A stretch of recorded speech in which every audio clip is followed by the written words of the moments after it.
मित्रांनो, कसे आहात सगळे? तर मी आज शेताकडे आलेलो पाणी चालू करायला आणि तिकडे पाणी चालू केलेलं आणि दादा टँकर मध्ये पाणी भरून घेतो म्हटला.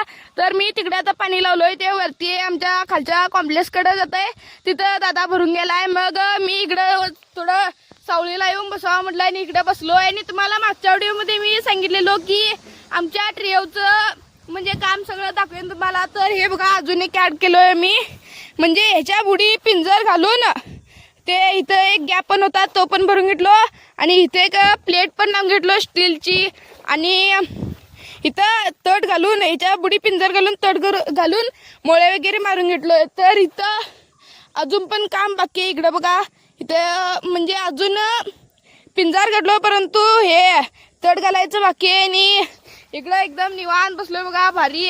आता टँकर भरल्यानंतर मी तिकडं पाणी चालू करणार आहे. मी अडायलो तसं एक पक्षी अडायला तुम्हाला दाखवतो.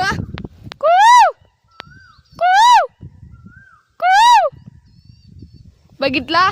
तर शेताकडे येण्याची मजाच वेगळी आहे हो. ही फक्त मजा गावाकडल्याच मुलांना. मी अडायलो तसं एक पक्षी अडायला तुम्हाला दाखवतो.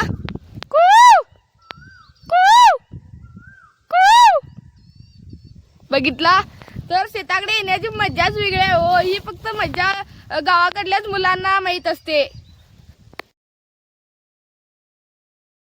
आता पाणी भरलेलं आहे आणि आधी आम्ही मोटर बंद करून घेऊया, नंतर पाणी पूर्ण वेस्ट होईल. आणि हे बघा, आमचं मीटर आहे. आज जरा रिपेरीसाठी पप्पानी हे फुजा वगैरे काढलेत. पाणी बंद करून घेतलं. आता मक्यात सोडायचं आहे, तर मक्यात सोडूया चला.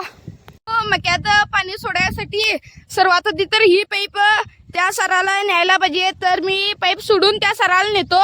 तो तर तुम्ही व्हिडिओला टिकून राहा आणि व्हिडिओला सबस्क्राईब करून घ्या आधी.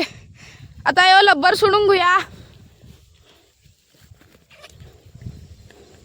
असं व्हिडिओ करता करता सोडायला येत नाही.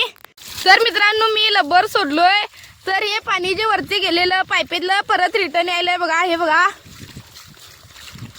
लब्बर सोडून घेतलं. आता तिकडे मक्यात नेऊया. सर्वात आधी पाणी खाली होऊन दे.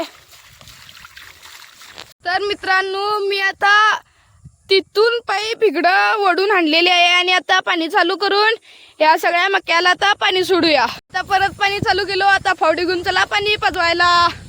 तर मित्रांनो, तिथून इथं पाणी पोचलेलं आहे आणि आम्ही ह्याच्यात इकडं मेथी घातलेली आहे आणि मध्ये मका घातलोय. हे बघा, मेथी बारीक आलेली आहे आणि ह्याच्यात पण मका आणि कोथमीर घातलोय. थांबा तुम्हाला दाखवतो. हे बघा, ही कोथमीर आहे आणि मका आहे आणि इकडं पाणी येऊन पोचलेलं आहे. आणि मी पाणी कसं पजवायलो म्हणजे इथं हे आडवं बांधलेलं असतंय, ते फोडून इकडं लावायचं असतंय, मगच पाणी आत येतंय, न तर आत येत नसतंय. आणि आजच्यासाठी एवढाच व्हिडिओ बस. बाकी सबस्क्राईब, लाईक, कमेंट म्हणजे व्हिडिओ कसा वाटला कमेंटमध्ये सांगून जा. धन्यवाद. भेटूया पुढच्या व्हिडिओमध्ये.